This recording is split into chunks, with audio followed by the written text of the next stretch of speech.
ऋषयो देवाः महावीरो महाबला ज्ञान गुण भक्ति संगमो श्री हनुमते नमो नमः। जय हनुमान संकट मोचन जय हनुमान। जय हनुमान संकट मोचन जय हनुमान। केसरी नंदन तिहु जगवंदन अंजनी सुत बलधारी। केसरी नंदन तिहु जगवंदन अंजनी सुत बलधारी। संकट मोचन नाम तुम्हारा संकट मोचन नाम तुम्हारा हर संकट पे भारी। जय हनुमान संकट मोचन जय हनुमान। जय हनुमान संकट मोचन जय हनुमान। संकट उसके निकट न आवे ले जो शरण तुम्हारी। संकट उसके निकट न आवे ले जो शरण तुम्हारी। संकट मोचन नाम तुम्हारा संकट मोचन नाम तुम्हारा हर संकट पे भारी।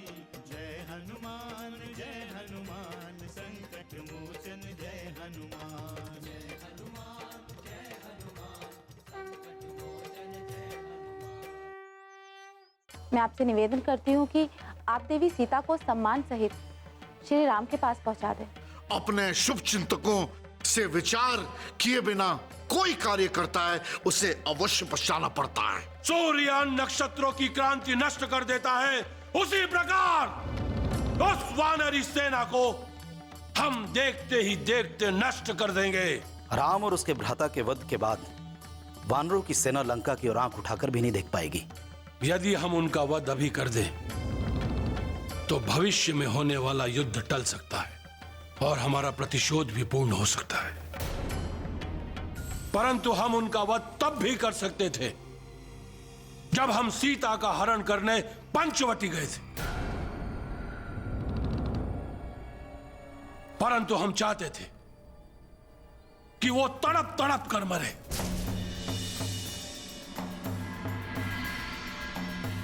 वो उतने ही व्याकुल हो जितने व्याकुल हम थे अपनी भागिनी शूर्पणखा को देखकर।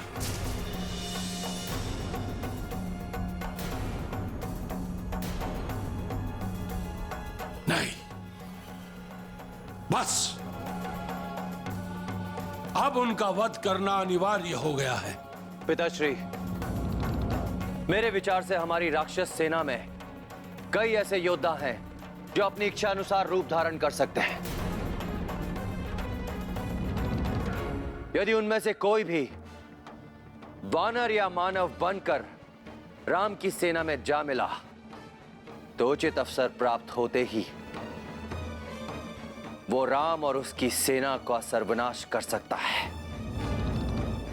किसी को कुछ करने की आवश्यकता नहीं है।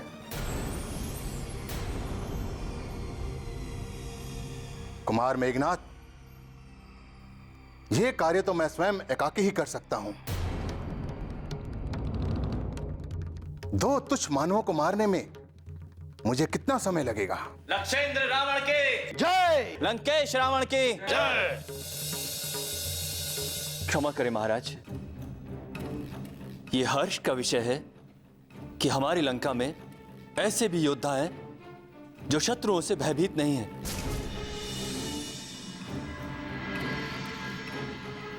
हम ऐसे वीरों का हार्दिक अभिनंदन करते हैं। महामंत्री विभीषण के जय। महामंत्री विभीषण के जय। किंतु रक्षेंद्र, हमें इस विषय पर विचार करना चाहिए कि हम जिस युद्ध की तैयारी कर रहे हैं क्या वो युद्ध नीति संगत है?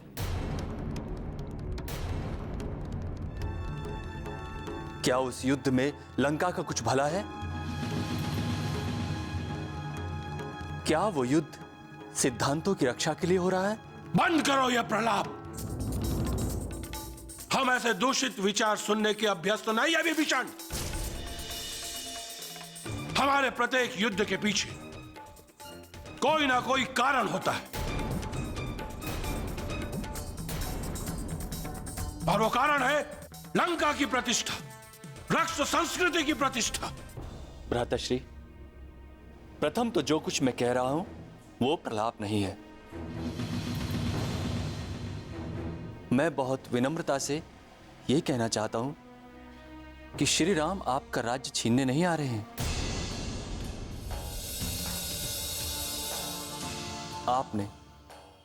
आपने उनकी भार्या का हरण किया है और वो अपनी भार्या की मुक्ति के लिए आ रहे हैं। क्या ये उनकी भूल है? क्या ये उनका दुस्साहस है? विभीषण, हम तुम्हारे किसी भी प्रश्न का उत्तर देने के लिए बाध्य नहीं है। हम तुम्हें यह स्पष्ट कर देना चाहते हैं कि जिस बनवासी राम का तुम गुणगान कर रहे हो वो केवल राजभ्रष्ट ही नहीं, चरित्र भ्रष्ट भी है।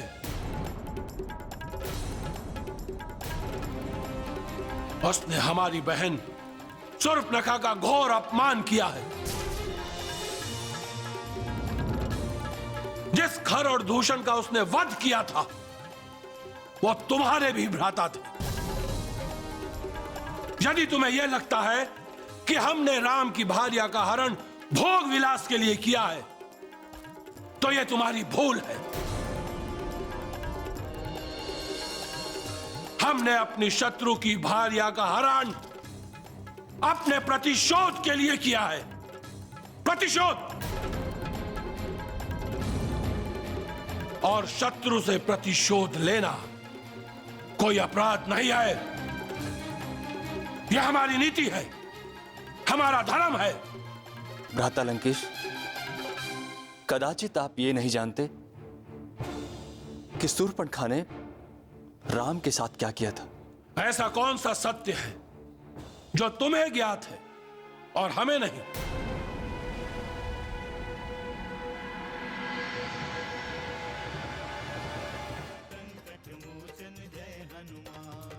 दूर हो जाओ हमारी दृष्टि से, जाओ।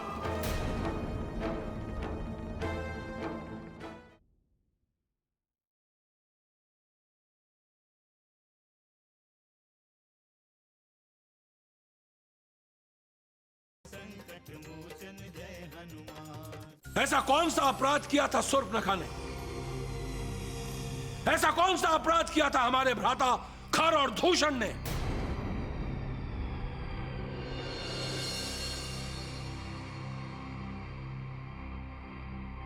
बोलो। शूर्पणखा बलपूर्वक राम के साथ विवाह करना चाहती थी।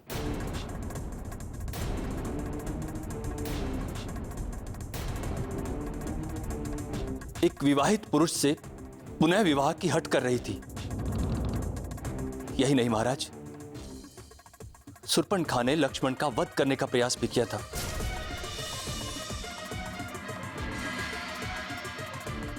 राम के प्रतिकार करने पर खर और दूषण राम से युद्ध करने गए थे और राम ने अपनी प्रतिष्ठा और स्वाभिमान बचाने के लिए खर और दूषण का वध किया था।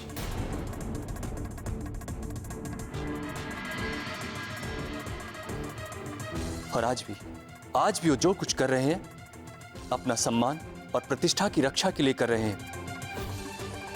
इसके लिए उन्हें दोषी ठहराना आपकी भूल है भ्राता। शांत विभीषण, अपने तर्कों से तुमने यह सिद्ध कर दिया है कि तुम उस बनवासी राम से मिले हो।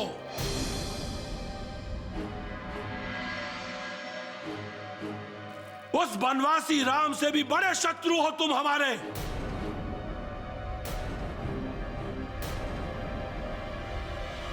हमने तुम्हारे प्रत्येक भूल के लिए तुम्हें क्षमा कर दिया था,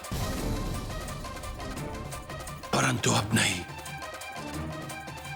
अब नहीं।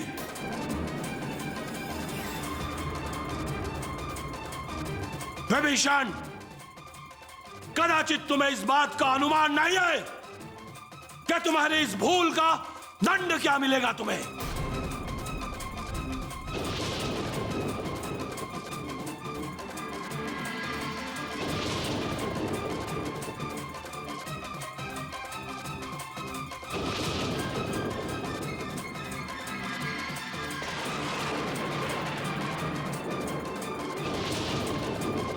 महाराज, दंड के भय से न्याय और सत्य का मार्ग बाधित नहीं हो सकता। मैंने जो कुछ कहा है लंका की प्रजा की भलाई के लिए कहा है, और आप जो कुछ भी कर रहे हैं लंका के विनाश के लिए कर रहे हैं।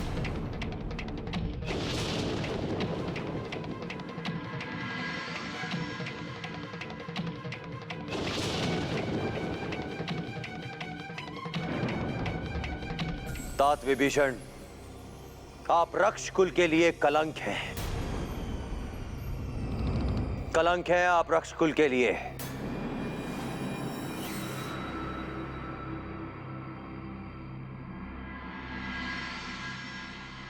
मेघनाद, अपनी वाणी को संयमित करो।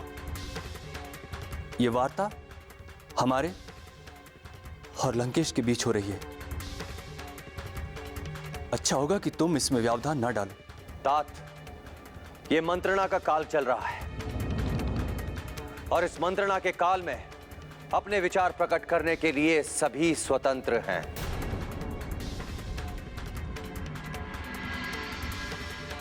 तुम सामान्य शिष्टाचार भी भूल गए हो पुत्र मेघनाद। मंत्रणा में अपने पिता तुल्य के साथ ऐसी भाषा का प्रयोग करते हुए तुम्हें लज्जा नहीं आती? और राम जैसे मानव का गुणगान करते हुए आपको लज्जा नहीं आती तात? जब देवता हमारे सम्मुख टिक नहीं सकते तो ये भिक्षुक राम हमारे सम्मुख कैसे टिक सकता है? तात विभीषण, इस भरी सभा में आपने अपनी कायरता का परिचय देकर पुलत्स्य कुल को कलंकित किया है। मेघनाद! तात विभीषण!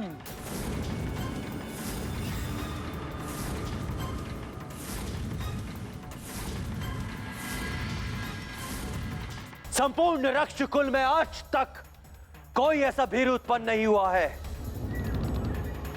कितने भ्रमित हैं तात विभीषण? क्या आपको यह भी ज्ञात नहीं है कि मेरे पिता श्री लंकेश रावण के सम्मुख एक क्या सहस्त्र राम भी नहीं टिक सकते। यदि वो एक हुंकार भर देना तो समस्त ब्रह्मांड कांपने लगता है।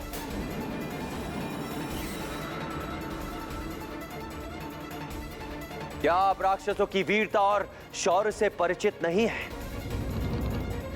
तात विभीषण, यदि वो राम यहां लंका में आ भी गया तो उसका सर्वनाश निश्चित है।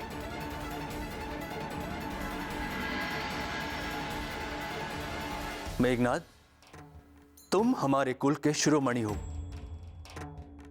हमारे कुल के भविष्य हो, किंतु तुम्हें अभी संसार का कोई भी अनुभव नहीं है। तुम्हारी आयु के समान तुम्हारी बुद्धि भी परिपक्व नहीं है। विभीषण, बुद्धि और विवेक का संबंध आयु से नहीं होता।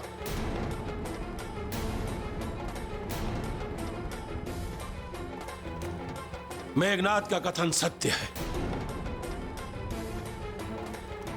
और शीघ्र ही तुम्हें इसका प्रमाण भी मिल जाएगा। तुम क्या, पूरा संसार उस राम की दुर्गति देखेगा।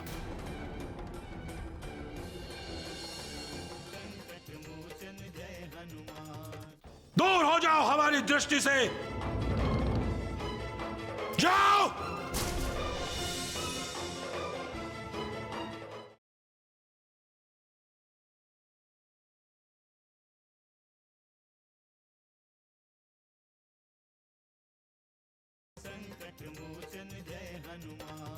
आपको समझाना कठिन है,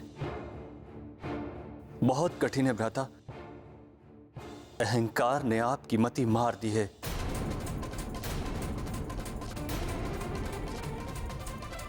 विनाश काले विपरीत बुद्धि।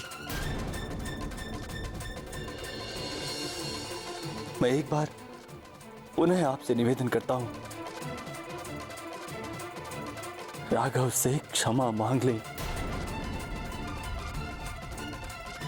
और देवी सीता को पूरे सम्मान के साथ लौटा दें।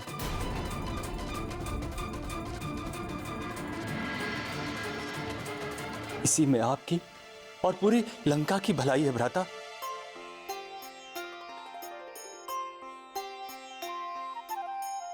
बुध पुराण श्रुति सम्मत वाणी, बुध पुराण श्रुति सम्मत वाणी, कही विभीषण नीति बखानी, कही विभीषण नीति बखानी।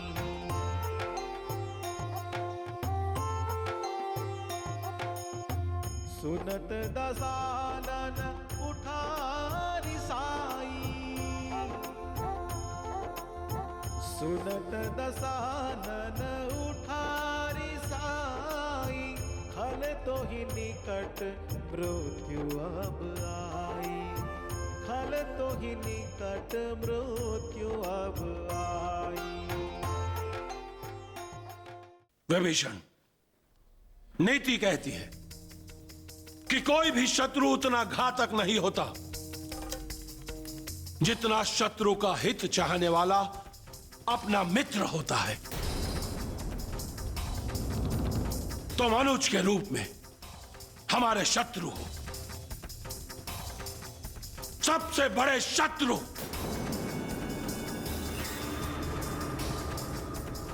तुम यहां केवल राम का गुणगान नहीं कर रहे हो, अभी तो तुम हमारे मनोबल को गिराने का प्रयत्न कर रहे हो। तुम्हें हमारे वैभव, ऐश्वर्य और लोकप्रियता से ईर्ष्या है। ईर्ष्या।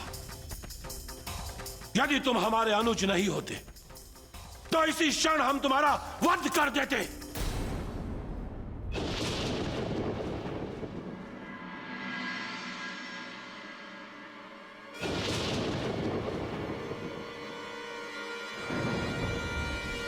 इस भरी सभा में तुम्हारा शीश काट देते हम।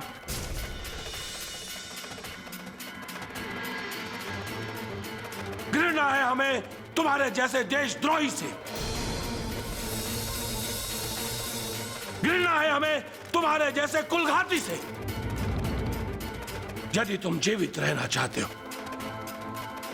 तो अभी इसी क्षण हमारी दृष्टि से दूर हो जाओ।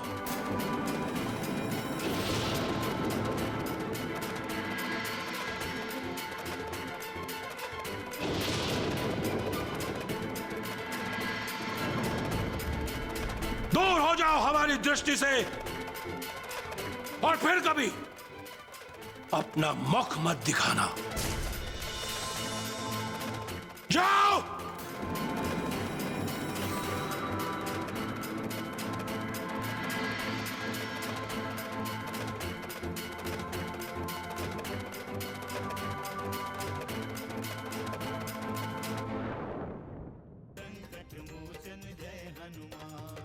मैंने देवी सीता को मुक्त करने का निवेदन किया था। शर्मा, उन्होंने मुझे देशद्रोही कहा।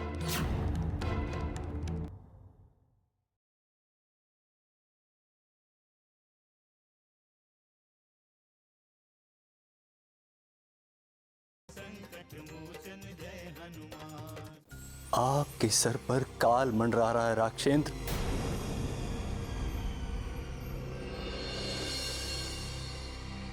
इसीलिए आप मित्र और शत्रु में भेद नहीं कर पा रहे हैं। मैं जा रहा हूं भ्राता, केवल ये दरबार छोड़कर ही नहीं, मैं लंका नगरी छोड़कर जा रहा हूं। अस कही चला विभीषण जब ही, अस कही चला विभीषण जब ही, आयुहीन भय सब तब ही, आयुहीन भय सब तब ही।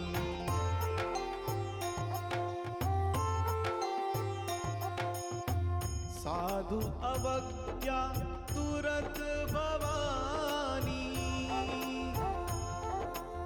साधु अवज्ञा तुरत भवानी, कर कल्याण अखिल के हानि, कर कल्याण अखिल के हानि।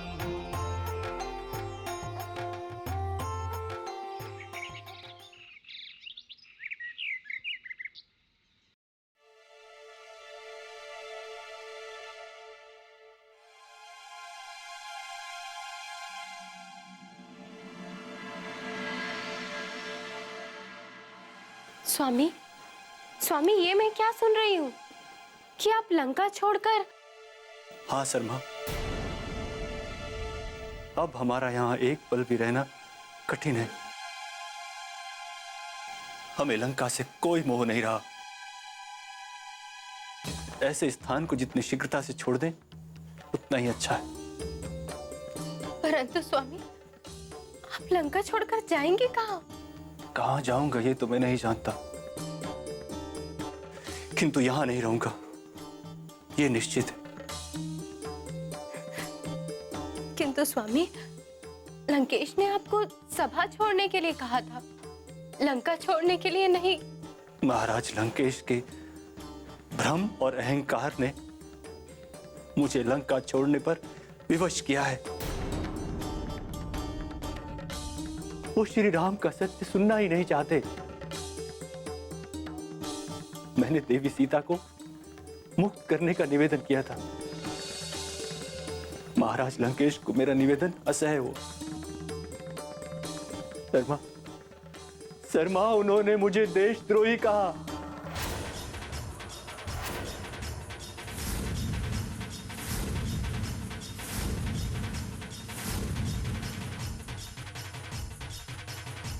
मैं विभीषण को अच्छी तरह से जानता हूं, क्योंकि लंका में मेरा उनसे साक्षात्कार हुआ था। जय हनुमान, असुर निकंदन जय हनुमान। मारुत तुल्य वेगं, जितेन्द्रियं बुद्धिमतां वरिष्ठं, वातात्मजं वानरयूथमुख्यं, श्रीरामदूतं शरणं प्रपद्ये।